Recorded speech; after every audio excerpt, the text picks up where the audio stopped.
Well, good morning. My name is Zack Thompson, as was mentioned, and I am normally on our Thornton campus, but it is a joy to get to come to our other campuses. It's a delight for me personally. It comes with the reminders of how many people are praying for our campus who don't even attend that campus, and to be surrounded again by people who are as excited as I am about what God is doing in the city of Thornton. Now, I will confess that my love for being here was put to the test last year. And to be clear, that has nothing to do with any of you all. I was here it was the week after Father's Day, and I was given the task of preaching on God the Father. Perfect timing, right? Not so much. It was also the same week that we had our appointment with a fertility clinic. I should say the second fertility clinic that we had gone to in the 7 years of Emily and I trying to become parents. And at this appointment, we were told that we had a less than 1% chance of conceiving naturally and a less than 5% chance of an IUI ever working for us.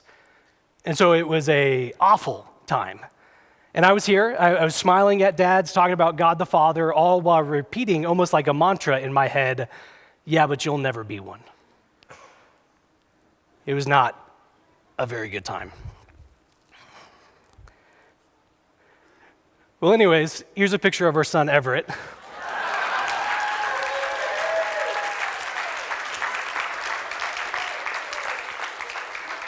Now, I was hesitant to bring this up. For one, I don't like making myself the focus of attention. Like, yeah, the guy on stage in front of a couple hundred people doesn't like attention. But there's something different between what I'm up here to do, which is let's look at what the Bible says together, and hey, everyone, look at my life.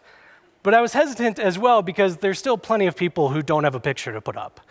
And we met lots of people over the 7 years of us trying to become parents who are still waiting for direction, who are still hoping or have given up hope. And I don't want to add anything on top of that. Now, I recognize it's so much easier to say on this side of things, but I do know what God was teaching me over those 7 years of waiting. And it was God is still a good and perfect Father, even if I never become one. But I do share this because there are so many of you who have been a support to us in this, that are praying for us, who have been alongside of us in the difficulty, and so you deserve to be included in the joy. But I bring it up as well because Everett's story is one that's coded all throughout by our topic this morning. That we're in the series that we are calling Formed, looking at these practices of Christianity that shape us, that form us to be more and more like Jesus. And today we're looking at 2 of these practices that are given to us for the times of waiting and for the times of rejoicing in this life. And those practices are fasting and feasting. Now, it sounds like the 2 very opposite practices, and yet they're interconnected in so many different ways. For one, many modern Christians have a misunderstanding about both. For many Christians, there is the neglect of fasting. It's just not part of our life. Now, I've been informed that there is a group of folks here on this campus that fast every single week. I think it's Tuesdays that you guys get together to fast, and that's fantastic. I still think there's a lot that we can learn together on this topic. But for most of us, though, if we're anything like the rest of the American church, it's a place of neglect for us. We see fasting as maybe for those super elite Christians or skinny people, but I just can't give up food. Then on the other side of that, there's the unspiritualness of feasting. Like there's a lot of times that we eat a lot, but apart from praying for the meal at the beginning of it, we don't really see how stuffing our face is a practice that makes us more and more like Jesus. But I think both of those come down to a misunderstanding, and it's actually a misunderstanding of how we're made. The Bible is clear that we are body and soul, flesh and spirit, not in opposition to each other, but as one person. And so what we have in this practice, more so than any other practice that we have in this series, as great as those are, what we have in this practice is a way to respond to God that gets to our whole person. See, we don't just respond to him with ethereal spirituality, but we respond to him with everything that we have, and that includes our bodies. And in fasting and feasting, we have 2 practices that are physical actions with spiritual intent that get to the formation of the whole person. And to get into this, I want to read for us our passage, which comes from Matthew chapter 9, starting in verse 14. So we're in Matthew chapter 9. We're going to use this throughout the morning as we look at these two practices of fasting and feasting. Matthew chapter 9, starting in verse 14. It says, "Then the disciples of John," and this is John the Baptist. So the disciples of John the Baptist came to Jesus, saying, "Why do we and the Pharisees fast, but your disciples do not fast?" And Jesus said to them, "Can the wedding guests mourn as long as the bridegroom is with them? The day will come when the bridegroom is taken away from them, and then they will fast. No one puts a piece of unshrunk cloth on an old garment, for the patch tears away from the garment, and a worse tear is made. Neither is new wine put into old wineskins. If it is, the skins will burst, and the wine is spilled, and the skins are destroyed. But new wine is put into fresh wineskins, so both are preserved." So here we have this situation where these disciples of John come to Jesus and say, "Hey, how come all the other religious people are fasting except your people? Your people are instead marked by feasting." And as we get into this topic, it might be helpful for us to start by being on the same page of what are we talking about. So what are fasting and feasting really? What are these two practices? We'll start first with fasting. In Matthew chapter 9, he's asked about, "Why aren't your disciples fasting?" And Jesus says, "I'm doing something new. I am here. The bridegroom is here. This is a time that's marked by celebration. Now there will be a day when I'm gone, when I'm away from my people, and then my people will fast. But I am bringing something new. There's no putting new wine in old wineskins. Something new is happening right now. And because that is the case, we don't go back to the Old Testament. We don't go back to the Old Testament practices or customs that are there.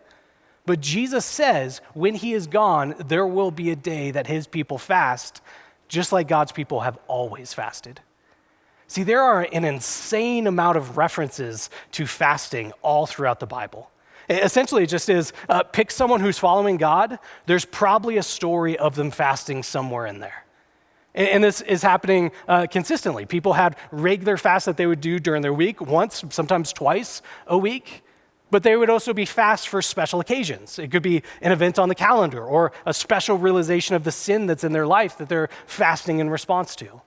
People would fast as individuals, or times where the whole nation of Israel would fast together. Whole churches fasted together. And yet in this overwhelming amount of stories of fasting in the Bible, it is never from things. It's always from food. Rare occasions where it's food and water, but fasting in the Bible is when God's people intentionally do not eat.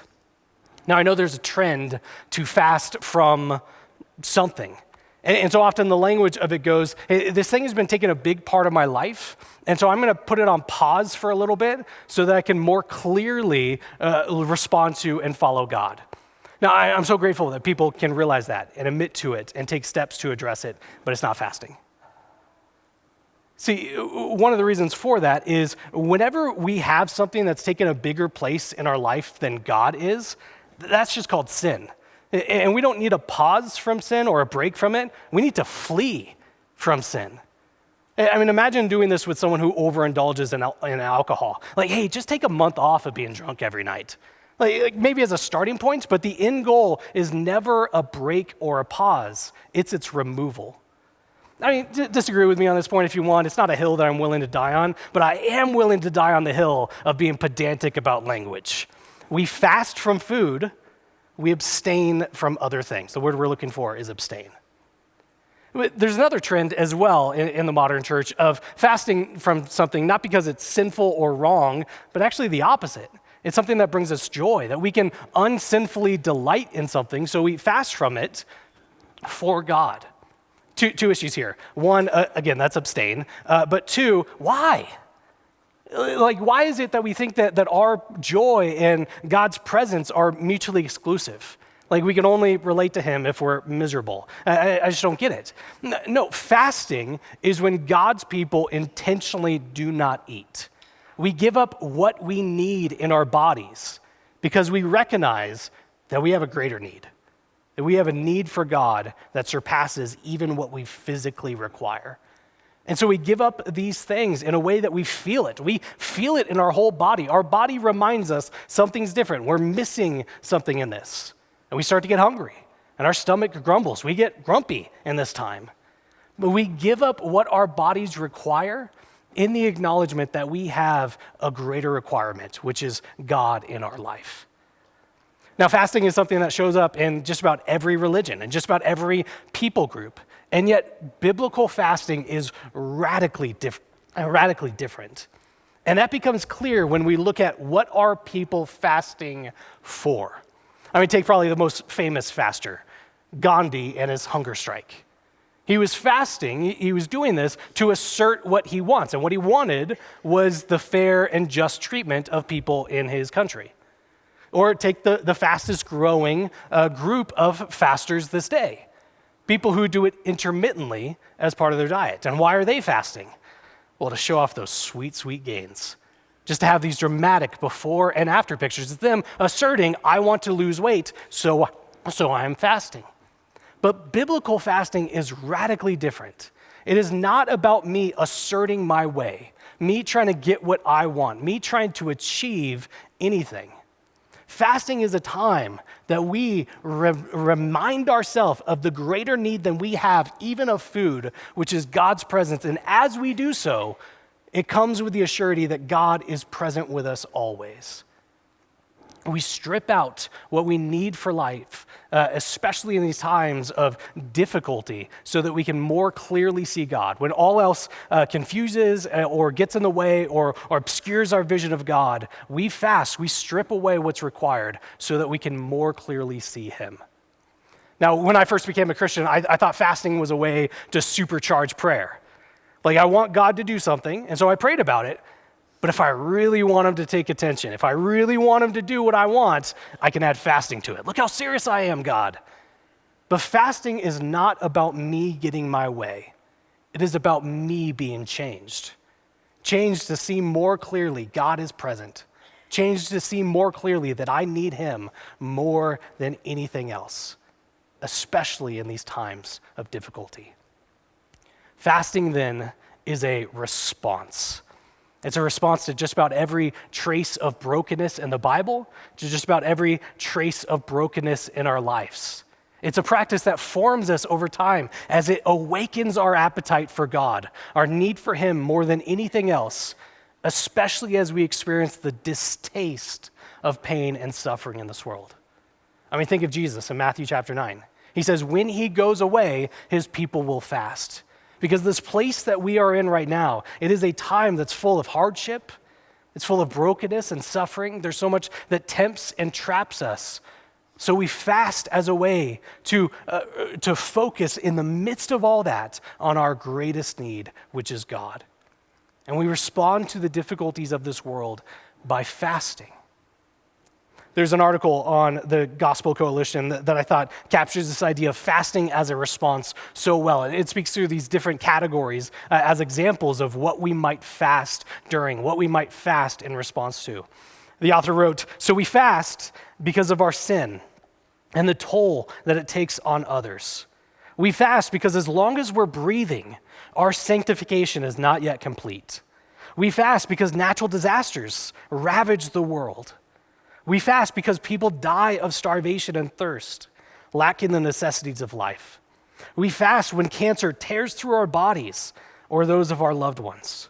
We fast because the entire cosmos is groaning for redemption. We fast because Christ has not yet completed the work that He began in a manger. See, as long as there is difficulty in this world, as long as there's brokenness in our lives, we respond to that by fasting. But what does the Bible speak about even more so than fasting? Now again, we said it's all over. Like the Bible is clear, God's people fast. But what do they do even more so than fasting? Well, they feast. I think of Leviticus chapter 23, which is this list that God gives to the Israelites of all the feasts that He is commanding them to keep. It starts by the Sabbath, this weekly event that they were to have in their life. And then it's the Passover, which was often called the Feast of Unleavened Bread. There's the Feast of First Fruits, the Feast of Weeks, the Feast of Trumpets, the Day of Atonement, which is interesting. It starts as a fast, people responding to the sin that's in their life, but ends as a feast in the celebration and assurance that God forgives sin. And then finally, there is the Feast of Booths. So 6 annual feasts that they were to keep, and one that was to happen every single week. And we still think God doesn't care about the joy of his people. He commanded them to feast, and feast often. And this idea continues with Jesus. Matthew chapter 9, the disciples of John come up and say, "Why aren't your disciples fasting?" Because it's evident to them that they see in Jesus and his followers a tendency to feast more than fast. And Jesus says, that's because something new is happening. That's because I am here. That's because this is a time of celebration. It is the time to feast. Elsewhere in the Bible, Jesus is accused of being a glutton and a drunkard. I mean, that's obviously not true, but there's a little fire to that smoke. Because he's always at food, he's always having meals with people. He's constantly having feasts. And that is because feasting is a spiritual practice. Again, we are made body and soul. And so what is good for the body nourishes the soul. But where fasting is a time of remembrance, a time of responding to all that's broken in this world, feasting is a remembrance. Feasting is a time that remembers that everything that we have comes from God. Every good gift comes from above. And so we delight in God's provision. We delight in God by feasting. Now, there's the obvious time that this shows up in our life. There's events on the calendar, which are feasts on a large scale that we get to experience this together. But remember, in that list that God gave in Leviticus chapter 23, there's also Sabbath. Sabbath was seen as a weekly feast. It's not just something that we have occasionally. God calls for his people to regularly feast. Now, I don't know about you, but there's plenty of times in my life that I include like little treats, like little moments of joy throughout my week. One of the things that we look forward to as a family is every Saturday we get breakfast burritos. And I do look forward to it. It's on the calendar. I'm looking forward to Saturday, we're going to eat breakfast burritos. Or there's times when we're going to go out to a new restaurant and I put it on my calendar. And then every time that I have my calendar open, I see it. Oh, we're going Friday or we're going Saturday. And it builds this excitement, this anticipation. I'm going to eat something delicious or something new. Or I'm out running errands and it's a drag. And so, I'm already out and about. So why not just get a little something for me? And I'll pick up cold brew or a boba. There's these little moments of joy in our life, and they can be so good and so nourishing when we don't cut God out of that process.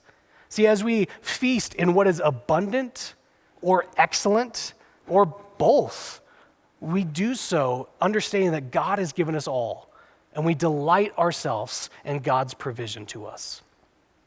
But we also don't cut others out of the process either. That feasting is a time for us to be generous to other people, to be inclusive as we invite and pull other people into our life. Though one of the things that's warned about with feasting is overindulgence. And a great way to avoid that is by having other people to share this food with. But as we do so, as we gather together in feasting and we're celebrating what God has given to us, we do so with an eye towards the greatest feast.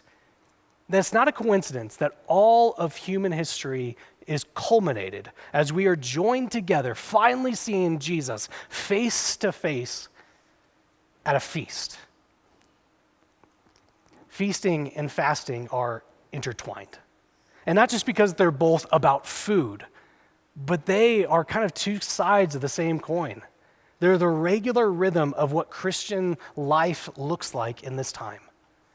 And the joy and the difficulty, the good and the bad, and the times of waiting and the times of rejoicing. But it also is the way that we prepare for feasting is by fasting. And I mean that both figuratively and literally. That we better experience the joy in feasting as we recall the difficulty God has guided us through when we were fasting. And then literally, we prepare best to eat a feast when we aren't snacking throughout the day. I mean, how often do we want to eat a big dinner when we have just been constantly eating all day long? But feasting and fasting are intertwined in Matthew chapter 9 as well. Jesus says, when I go, then my people will fast. And that's the place that we are in right now. We are waiting for Jesus to return. And so we spend our time now fasting. And this is a practice that forms us. It shapes us to be more like him in our waiting. But we also know that Jesus is not fully removed. He's not gone. He's not aloof, unaware of what's going on in our life. He's active. He's present. He is the one truly working to form us to be more like him. And we know he's coming back.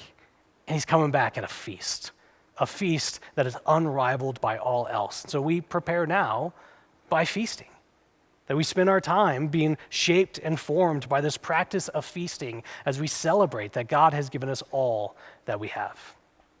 And so why should we do these? Why should Christians now be fasting and feasting? Now, I hope so far in our time that we've seen some reasons why they should be a practice for us, but let me specifically spell out 3 reasons why we should fast and feast. 1, the Bible commands us to. I mean, even just in our passage, Matthew chapter 9, Jesus says, when I am gone, then my people will fast. This command to do so. We could go to any number of places where God's people are called to fast and to feast. And we don't even have to leave the words of Jesus to get to that point. In Matthew chapter 6, verses 16 and 18, it says twice there, when you fast. I want to draw our attention to that first word, when. It's not if, when you fast. See, there's no optional route here. There's no plan B. Jesus is saying, when my disciples fast, when my followers fast, because it is a given that they will be doing so.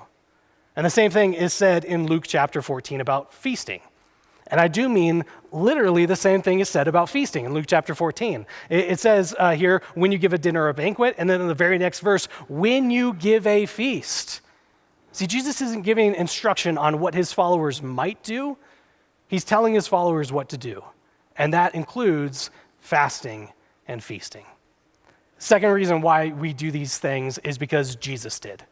In Matthew chapter 4 and its parallels, Jesus is in the wilderness fasting for 40 days, remaining faithful where Israel was not in the Old Testament. And then, as we said, his entire ministry is centered around food. He is constantly at meals. He is frequently celebrating feasts. He's even accused of liking feasts too much. As this whole series about how we are formed to be more and more like Jesus, well, what's Jesus like? Well, he spent his time feasting and fasting. So if we're to be like him, we're going to do the same. And it gets to the third point. The third reason why we do these things is because we're formed by them. That by fasting and feasting, we are shaped and formed slowly over time to be more and more like Jesus. That as we do so, in the responding to the brokenness of this world and remembering God and his presence and provision in our life, by fasting and feasting, these are 2 practices that shape us to live in the way God's called us to live. And that's why these 2 practices have been hallmarks for the Christian church throughout church history. In fact, as you look throughout church history, there's one group that's not overall marked by a habit of fasting. And that's the American church over the last 100 years or so. One of the ways that we say that we can use church history is that if we ever find ourselves alone or with a novel belief or practice, after 2,000 years of God faithfully guiding and protecting and caring for his church, if we're ever on this side and we have some sort of new and novel thing, we should really, really reevaluate because we're doing something wrong. And so how do we do this? How do we fast and we feast in our lives today? I want to be really practical with this. I want to be as clear as I can about how we can practically do these 2 habits. Now, not like that's going to make these easier. They're difficult. They're hard to do. It's hard to fast when things are hard. It's hard to remember to do that. That's not our instinct. And it's difficult to remember God is our provider when we have a bounty of food in front of us. Both of these are difficult for us to do. And so in giving these practical steps, I'm never going to make this easy for us. It's going to continue to be a challenge. But that's why we need these practices. because they form us and shape us. So I want to at least give us a starting point on how we can do these two things. And I'll take fasting first. Again, there's two parts to fasting. Fasting as a regular habit and fasting in response to specific events. And these two are intertwined together. They're supposed to work together. We don't have the instinct to fast in response to difficulty, whether it's a natural disaster or a tragedy strikes our community. We don't have that instinct to fast in these times if we aren't building this as a regular habit throughout our weeks. Now, it's not as though we just fast now because you got to get ready for the next disaster. How great is that? But there's plenty within our week that we can respond to with fasting. There's plenty of brokenness at home in ourselves that we can respond to in fasting. And so we do these two things. We fast regularly, and we fast when tragedy or difficulty strikes, as this is part of the rhythm of responding to God, realizing his presence and our need for him all the more. And so let me give a couple ideas about how this can be a regular habit for us. Maybe this starts with just one meal. Sometime this upcoming week, I'm going to fast from a meal. Sometime where I'm going to cut out a time that I would otherwise be eating to remind myself of this greater need that I have. And then see if this could be replicable. Next week, can you do the same thing? Or sometime later on to create this as a regular habit in your life. And as you're doing so, this is going to be a new practice for some, and so you need to take care of yourself in this. Experiment to see when is the best meal to do this in your week to where you can still function, but get this time to remind yourself of God's presence. Drink lots of water. Maybe as you're starting out, it's not removing calories entirely, but as you're removing the meal, replace it with a juice or something so that this can be a healthy and sustainable practice for you. Or it could be starting with a day. One 24-hour period where we are fasting from food in the recognition of what our greatest need is. And let me give an example of what I did in this past week. Now, wait a second. We just read Matthew chapter 6, and Jesus says, when you're fasting, don't draw attention to yourself. Don't make it look like you're fasting. And so me sharing anything that I did completely undoes any spiritual good that comes from fasting. I'm really grateful that I get a chance to say that there's so much more on fasting that I would like to share. I just don't have the time to do so. I had a whole what about section. What about Daniel, or what about this and that as what I wanted to address in this, and I just don't have the time to do it. But I do want to speak to this point because I find it so important. Jesus is speaking against drawing attention to yourself in fasting when we assume that it's coming from a place of pride or that we're earning something from God or from others. That is what he's speaking against in there. And I hope I've been very clear on this point. That's not what we're doing when we're fasting. Fasting is a response. It is a response to God and the circumstances of our life. And I want to be as clear on this as possible. I am no good at fasting. It is not something that I excel at. In fact, I got into this topic. I chose this topic because it's been such a neglected part of my life. And I was hoping that in this study that I would first discover why I should be doing this in my life and then have a chance to share that with all of you to see if there's something similar for us here. Now, I know, as I've said, there's people here who have been regularly fasting, and you could probably share so much with me of what's been helpful for you, of how this has been a shaping time for your life, how you've been formed to be more like Jesus. You're much better at this than I am. And this is why we should be sharing what we're doing when we're fasting. We should be talking about it. We should be fasting together. It's a way for us to hold each other accountable, to strengthen each other, to be a source of encouragement when we are calorie deficient and we need encouragement. And we can do so. We can talk about what we're doing in fasting and still keep Jesus' teaching in Matthew chapter 6 when we recognize that this isn't coming from a place of pride or earning for us. All that said, let me share what I did in this past week. I have a little schedule that we're throwing up right now, and there's nothing special about it. You can find better ones. You'll probably find better ones from people sitting next to you, but this is just what I did as a simple way of beginning this practice, which is a place for many of us in here of beginning this practice. I went dinner to dinner one 24-hour period. I ate dinner Thursday night, and I did not eat again until Friday night. Now, the difficulty of taking this one message and going on rotation, I have to do this 3 weeks in a row, forcing me to make this a habit. So I'm not lying to you all, but this is what I did in this past week. And in those times that I would otherwise be eating, my body is reminding me, hey, you're used to feeding me right now. And I feel that. My stomach is grumbling, and I use those reminders to remind me of what my greater need is. And so I prayed during what would normally be meal times. And even then, my prompts were specific because I wanted something to work through. I needed something to take my attention. I was hungry, and so I wanted something that would take my focus. But they're still fairly basic points. I would first look to God. I would look to others. And then I would look to life, to my own life. So look up, look out, look in, and I would do that first at breakfast, then lunch, then dinner. And then I celebrated the ending point of this by feasting with Emily on Friday night. Now, it might not work for you to feast immediately after a fast. That's really hard on your body. It might be smarter to break your fast with something small, like a smoothie. But I was very hungry and very excited for 24 hours to be up, so I was excited to feast. I also did this on my day off. Fridays are my day off, and I would love to move this towards a work day during a weekday, but I'm still getting used to this, and I have a propensity to be hangry, and I don't want to do that to the people that I supervise at the office. That doesn't seem like a great fit. So I moved it to my day off, but fasting and Sabbath are different things. Sabbath is a feast, and so I want to eventually get to the point that I'm comfortable in moving this to a different day. Now, all of this is not to show, hey, this is what you have to do. It's not to create a rigid system for you. It's hopefully showing something that this is what I've been trying. I've been seeing it beneficial to focus on what my greatest need is when I'm hungry. This is what I think is a sustainable practice for after I'm done preaching this message to 3 campuses, that it can still be part of my life as it's a way for me to be formed and shaped, recognizing that God is present in my life and he is a greater need than all else. And we can do something similar with feasting. Again, 2 parts to this and what God has given us. There's the weekly habit of rejoicing in God, and there's the there's the events that we have that are on the calendar that are a more intensified version of feasting.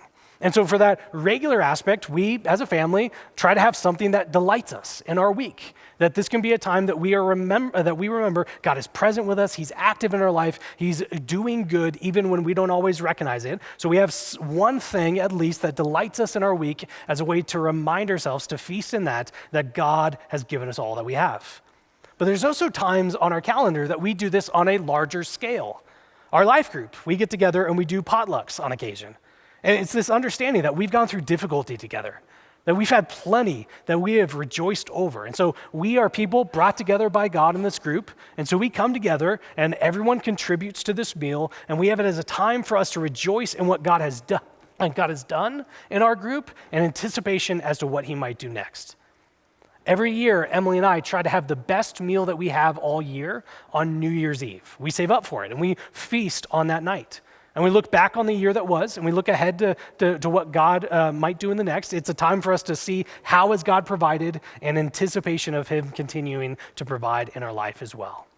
Now, I do want to end with a word of warning, that food can have an outsized place in our life, either in the avoidance of it or the indulgence of it.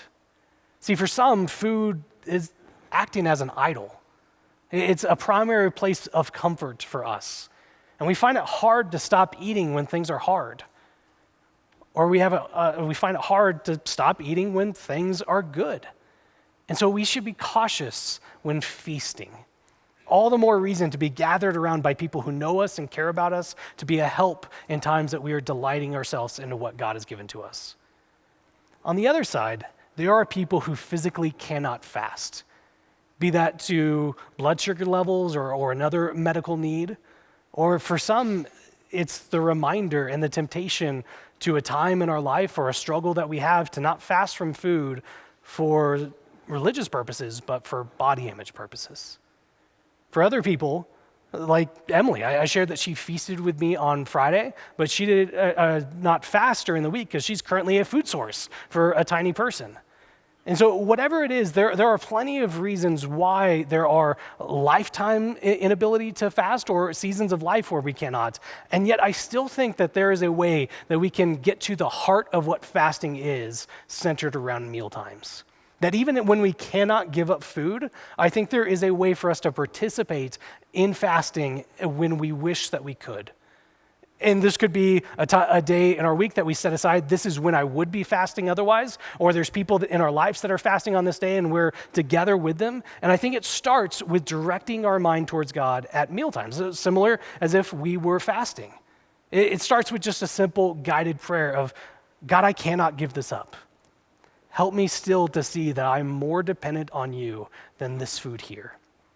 And while we don't have hunger reminding us of this being our focus in this time, I think we can be intentional with our action, be purposeful in what we're doing. We make this meal physically different somehow.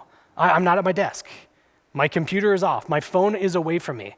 God, while I cannot use my forgoing of food to remind me of your presence in mealtimes, I'm using my actions to set this time apart differently. All for the reminder of your presence is with me. My need for you is greater even than this meal I'm dependent on. You are in my life, providing all that I have. Now, with this, and I want to be clear that this is not me giving medical advice. Please don't ever come to me for medical advice. I don't know.